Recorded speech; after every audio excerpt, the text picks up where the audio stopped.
Parque Nacional da Tijuca, sua história e importância ambiental.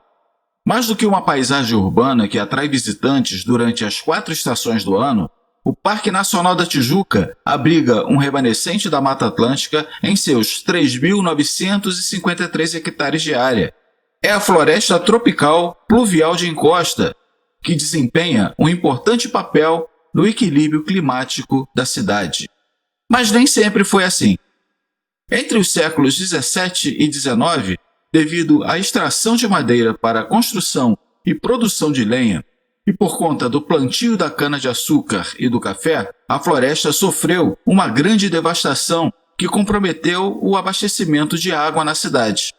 A Floresta da Tijuca foi escolhida para receber a instalação de fazendas de café porque o seu solo, nem muito úmido, nem completamente seco, foi considerado adequado para o plantio.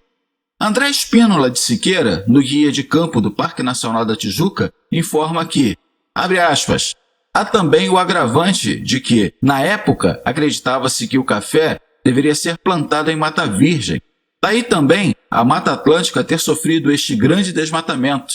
O café demorava 4 anos para crescer e permanecia produtivo durante 30 anos, quando se abandonavam as velhas plantações para logo devastar novas áreas de florestas nativas. O desprezo pelo solo era total por parte dos cafeicultores. Na segunda metade do século XIX, a cidade do Rio de Janeiro sofria com o calor, com a escassez de água potável e com as inundações provocadas pelas chuvas, uma vez que a cidade já não dispunha mais da contenção natural que a floresta providenciava. Para dar conta desse momento de emergência, o imperador Dom Pedro II decretou a desapropriação de fazendas próximas a curso d'água e ordenou Manuel Gomes Archer e Tomás Nogueira da Gama como responsáveis pelo reflorestamento das encostas da Tijuca. André Espínola de Siqueira também ressalta como a literatura brasileira registrou a expectativa que o projeto de reflorestamento despertou na alma dos cariocas. Abre aspas.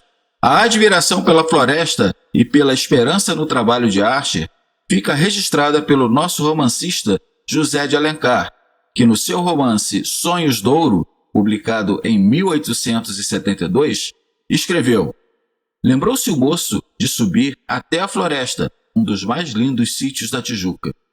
O nome pomposo do lugar não é por ora mais do que uma promessa. Quando, porém, crescerem as mudas de árvores de lei que a paciência e inteligente esforço do engenheiro Archer têm alinhados aos milhares pelas encostas, uma selva frondosa cobrirá o largo dorso da montanha, onde nascem os ricos mananciais. Mais de 1,5 séculos depois, já está perfeitamente comprovado o sucesso da empreitada que Dom Pedro II iniciou em 1860, plantando mais de 100.000 árvores, transformando a Floresta da Tijuca numa floresta secundária que vem se renovando a ponto de transformar a qualidade de vida de toda a cidade. A unidade de conservação, conforme é conhecida atualmente, foi criada em 6 de julho de 1961, com a inclusão das áreas do Maciço da Tijuca, composto pelas Paineiras, Corcovado, Trapicheiro, Gávea Pequena, Covanca, Três Rios e Andaraí, com uma extensão de 33 km² e a denominação de Parque Nacional do Rio de Janeiro. Em 8 de fevereiro de 1967, o Decreto Federal de número 60.183 alterou o nome para Parque Nacional da Tijuca. Com o passar dos anos e o crescimento da cidade, percebeu-se que seria necessária a inclusão de outras áreas no âmbito desta unidade de conservação, para assegurar a sua viabilidade ambiental e a devida proteção ao remanescente da Mata Atlântica. Em 2004, o Parque Lage, o Morro da Covanca e a Serra dos Pretos Forros foram incluídas na área de proteção ambiental do Parque Nacional da Tijuca, ampliando os seus limites para 39,51 km². Os administradores da Floresta da Tijuca tiveram um papel importante na preservação e no desenvolvimento das características atuais do Parque Nacional da Tijuca.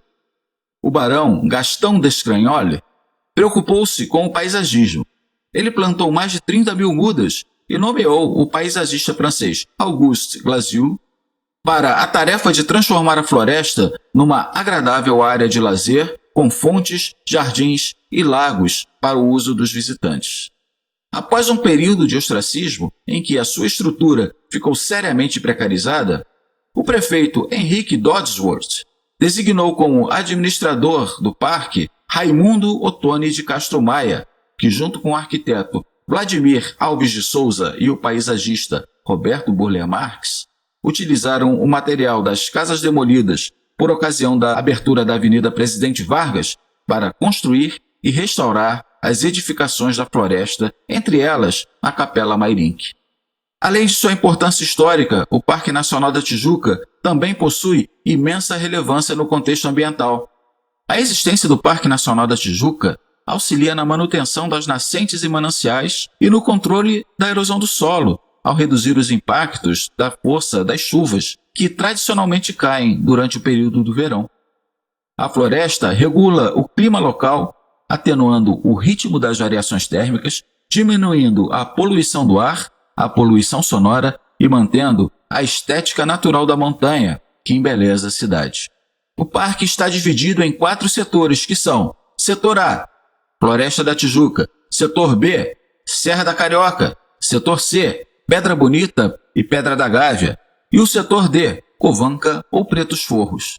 À exceção do Setor D, que atualmente é uma zona de recuperação e não está aberto à visitação pública, os outros 3 setores possuem diversas atrações turísticas para entreter os seus visitantes.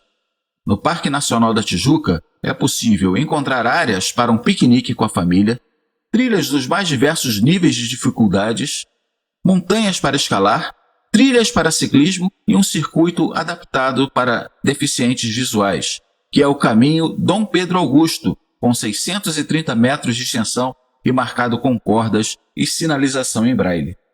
O parque também dispõe de circuitos de trilhas bem demarcadas e sinalizadas, que fornecem informações ambientais e históricas.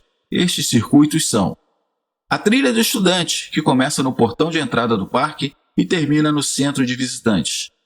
É uma trilha popular com um traçado simples que respeita as curvas de nível da montanha. Ela é bem sinalizada com placas ao longo do percurso e com informações sobre as características do solo e da vegetação local. O outro circuito é a Trilha Circular Interna Castro Maia, também conhecida como Circuito Histórico. Essa trilha abrange os caminhos para as antigas fazendas de café. O visitante que decidir explorar os 7,5 km do circuito do Vale Histórico encontrará algumas ruínas dessas fazendas, além de fontes, grutas e a Cachoeira das Almas, onde é permitido tomar banho. O seu trajeto é sinalizado por setas e fitas vermelhas. O outro circuito é a Trilha Circular Externa Major Archer, também conhecida como o Circuito dos Picos. É uma trilha extensa que leva aos principais picos da Floresta da Tijuca e necessita de 2 a 3 dias para ser completada. Ela pode ser feita em partes e oferece belas vistas em seus mirantes naturais. Outro atrativo do Parque Nacional da Tijuca é a sua flora variada, que traz cor e beleza à paisagem e garante a biodiversidade. Palmeiras, bromélias, ervas leguminosas, árvores frutíferas, árvores não frutíferas, arbustos e gramíneas fornecem alimento e abrigo para animais de diferentes espécies. As matas ciliares, vegetações que se estendem ao longo das margens dos rios e compõem um sistema de proteção contra a erosão e o assoreamento dos rios e riachos, ajudam a manter a qualidade da água. O Parque Nacional da Tijuca abriga em seu território 328 espécies de animais, incluindo mamíferos, anfíbios e aves. Dessas espécies, 16 encontram-se ameaçadas de extinção. Insetos, aranhas e outros artrópodes também completam a diversidade do local. Ao longo da caminhada pelas trilhas, um aspecto muito importante da vida florestal pode passar despercebido, mas deve ser enfatizado pelos guias de turismo. A serrapilheira, que é um tapete de folhas, frutos, flores, galhos, sementes, casca de frutas e de troncos de árvores, responsável por equilibrar a umidade do solo e por fornecer nutrientes para a vegetação. Muitos moluscos, artrópodes e pequenos anfíbios utilizam a serrapilheira como refúgio, pois as camadas de folhas diminuem as taxas de insolação, criando um ambiente úmido propício para o desenvolvimento de espécies mais sensíveis.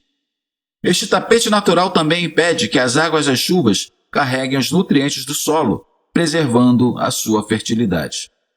De acordo com o SNUC, que é o Sistema Nacional de Unidades de Conservação, um dos objetivos de uma unidade de conservação é a, abre aspas, conservação da natureza, o manejo do uso humano da natureza, compreendendo a preservação, a manutenção, a utilização sustentável, a restauração e a recuperação do ambiente natural, para que possa produzir o maior benefício em bases sustentáveis às atuais gerações, mantendo seu potencial de satisfazer as necessidades e aspirações das gerações futuras.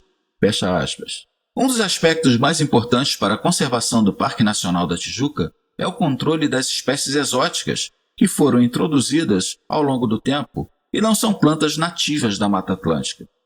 Entre os danos causados por essas espécies, é possível citar a alteração da composição química do solo, porque algumas plantas são dominantes e dificultam a germinação das plantas nativas.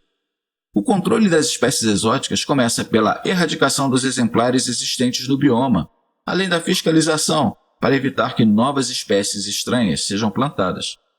A conservação de uma área de proteção ambiental tem mais chances de dar certo quando, além de conhecer, as pessoas desenvolvem laços afetivos com ela e a transformam num lugar de relacionamentos, de brincadeiras e de aprendizagem e boas lembranças para serem guardadas por toda a vida. Esse é o objetivo que nós devemos ter com a preservação do Parque Nacional da Tijuca, para transformá-lo nesse lugar importante ambientalmente, socialmente e também afetivamente, não só para a nossa geração, mas para as gerações futuras também.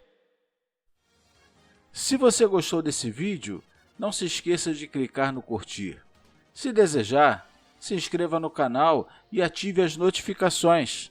Assim, você ficará sabendo quando novos episódios forem publicados. Siga o canal nas redes sociais, Instagram, Twitter, Facebook e deixe as suas sugestões e comentários. Será um grande prazer receber as suas mensagens. Muito obrigado por assistir a esse episódio e até a próxima!